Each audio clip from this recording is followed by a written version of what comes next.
Chers amis, bonjour. Nous sommes le dimanche 20 mars 2022. Il est 9 heures. Quelques news de l'Arménie, de l'Artsakh et de la diaspora arménienne. Tout d'abord, ce matin, attention, ceux qui, si vous avez le temps, regardez France 2 donc à 9h30, dans l'émission Foi et tradition des chrétiens orientaux, la confession, le sacrement de la paix, avec l'église, avec également la confession au sein de l'église arménienne. Donc, on ne parlera pas que des Arméniens, mais en tout cas, il y a une part donc aussi de l'église arménienne et de la confession au sein de cette église arménienne. C'est aujourd'hui, donc dimanche 20 mars à 9h30 sur France 2. Voilà, donc l'annonce est faite.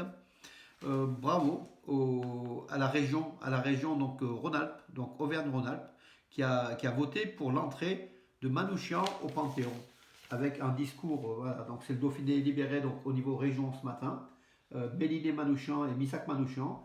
L'entrée au Panthéon de Missak Manouchian, qui est soutenu aujourd'hui par toute la région Auvergne-Rhône-Alpes et son président Laurent Wauquiez, qui a fait un discours émouvant pour la résistance, pour Béliné, pour Missak Manouchian, aussi pour la lutte de l'Arménie face à l'Azerbaïdjan qui l'agresse. Voilà, la lutte pour la survie, cette résistance arménienne qu'il a saluée, très ému, Laurent Wauquiez. Bravo à lui en tout cas dans tous les cas. Et puis un coup de chapeau donc à Astrid Siranossian, la musicienne célèbre, donc virtuose, qui est de la région, qui est de Romans. Et je salue au passage Alexandre Siranossian, son papa, et sa maman. Donc dans le supplément du Figaro, version femme, qui est d'ailleurs qui est édité à plusieurs millions d'exemplaires, puisque le Figaro et d'autres journaux le reprennent.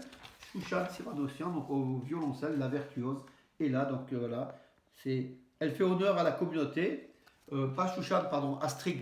Chouchan aussi, au violon, est une virtuose, mais Astrid, au violoncelle, a une carrière internationale très, comment dire, remarquée. Bravo Astrid Siranossian. Tu fais honneur à l'Arménie, tu fais honneur à tes origines, et puis à la musique, à tes talents. Bravo, et nous te soutenons, en tout cas dans tous les cas. Ce sont des jeunes talents à soutenir, mais bon, qui fait une carrière. Bien sûr, son nom, mais derrière, il y a toujours cette notion de l'Arménie, de la défense de l'Arménie. Elle a été en Artsakh, elle a été en Arménie, faire des concerts, justement, lors de la guerre de 44 jours, et juste après. Hein, donc, on l'a vu sur le terrain. Bravo à Astrid Siranossian. Voilà. Donc, en information, donc, on est dans la musique. La chanson, eh bien, écoutez, elle a présenté sa vidéo, donc Rosaline, qui représentera l'Arménie à l'Eurovision 2022 à Turin en mai prochain. Déjà, oui, qui va donc lutter en demi-finale pour s'imposer en finale, mais je pense qu'elle n'aura pas de mal. Sa vidéo a été placée hier après-midi, sur le site. C'est la télévision publique d'Arménie, hein, qui la sponsorise. Et elle a été placée donc sur le site de l'Eurovision hier, donc sa vidéo. Euh, Malheureusement, il n'y a aucun mot en arménien, il n'y a pas de référence a priori à l'Arménie, hein, donc c'est en anglais. Mais c'est une très belle chanson. Elle a déjà été vue par plus de 250 000 personnes sur YouTube depuis hier. Allez-y, regardez. C'est une moi je trouve qu'elle est très bien. Le seul truc, c'est qu'après, bon, c'est toujours pareil, c'est la guerre. Où est l'Arménie dans cette chanson? Enfin bon, même si dans sa vidéo, on voit le parc de la Victoire à Yerevan, on voit divers éléments du lac Sevan, peut-être éventuellement, mais voilà, donc aujourd'hui, sur la scène internationale, c'est au détriment des valeurs nationales traditionnelles.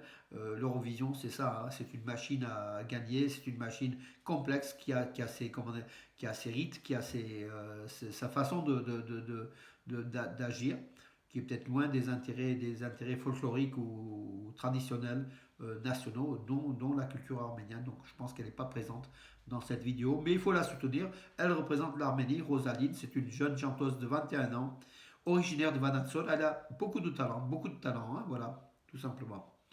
Euh, et puis donc, on va aller dans les bonnes nouvelles. On va aller dans les bonnes nouvelles avant de faire de l'actualité réelle. Donc, en sport, bonnes nouvelles, bien sûr. Euh, je vais vous le dire.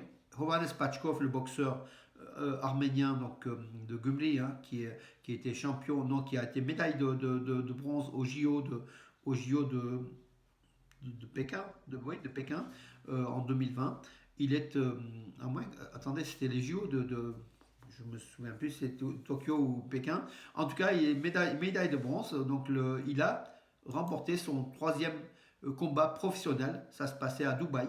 Il s'est imposé face à un Argentin. Voilà, donc c'est une belle chose quand même. C'est une belle victoire. Oui, en 2020. Donc c'est à Tokyo, 32e Jeux Olympiques de Tokyo, pardon. Voilà, médaille de bronze. C'était en 2020 et puis une carrière professionnelle qu'il a commencé en 2020, donc Ovanes Pachkov, et qui continue sur sa lancée. Voilà. Et puis en gymnastique, hein, donc l'hymne national arménien a été joué au Caire. Le drapeau arménien est monté au plus haut. À côté, plus bas, il y avait le drapeau de la Turquie. Ça nous fait plaisir. Et puis donc Vaken Davetian aux anneaux, il a remporté la médaille d'or à la Coupe du Monde, dans la Coupe du Monde de gymnastique, hein, donc aux anneaux. Hein, voilà. C'était la troisième épreuve des quatre d'une série de quatre épreuves. Donc c'était une finale de Coupe du Monde. Voilà. L'Arménie qui a eu aussi une médaille d'argent. Hein, donc Vaken Davetian a eu la médaille d'or. Pardon, oui, la médaille d'argent par Alotun Merdinian au cheval d'arçon, donc aussi l'Arménie, donc voilà, qui a eu les quatre athlètes étaient en finale, hein, donc on aura aussi d'autres médailles sans doute aujourd'hui, puisque c'est aujourd'hui que ça se termine les championnats, la Coupe du Monde de gymnastique au Caire en Égypte. Voilà pour l'Arménie qui progresse énormément au niveau de la gymnastique. Hein. Euh, L'Arménie est classée donc par Fitch Ratings. Donc Fitch Ratings, c'est une banque internationale qui donne pas une banque, c'est un organisme international qui donne des notes aux économies des pays. L'Arménie est classée B+, c'est avec une perspective stable et une bonne note pour l'économie arménienne. Hein. Donc le Fitch Rating anticipe les progrès de l'Arménie déjà en économie, la stabilisation de l'Arménie qui est sur de bons chemins, hein, au niveau économique du moins. Voilà. Covid, donc juste un décès donc hier enregistré donc en Arménie, 32 nouveaux cas. C'est peu, mais c'est vrai que l'Arménie commence à triompher de cette épidémie. Hein. Donc souhaitons qu'on en finisse, qu'on en finisse bien et que l'Arménie puisse se retrouver, le tourisme, l'économie, tout le monde, et puis la vie des personnes puissent se retrouver donc en Arménie, qu'elle puisse justement vaincre cette épidémie qui a fait quand même des ravages en Arménie, qui a fait plus de 8000 morts. Voilà mes amis. Écoutez, j'en ai terminé pour aujourd'hui. Oui, le gaz est revenu hier en Alsar. Une bonne nouvelle aussi. Mais écoutez, on va rester donc dans ces bonnes nouvelles, mes amis, et puis je vais vous dire bon dimanche. À demain. Bonne journée.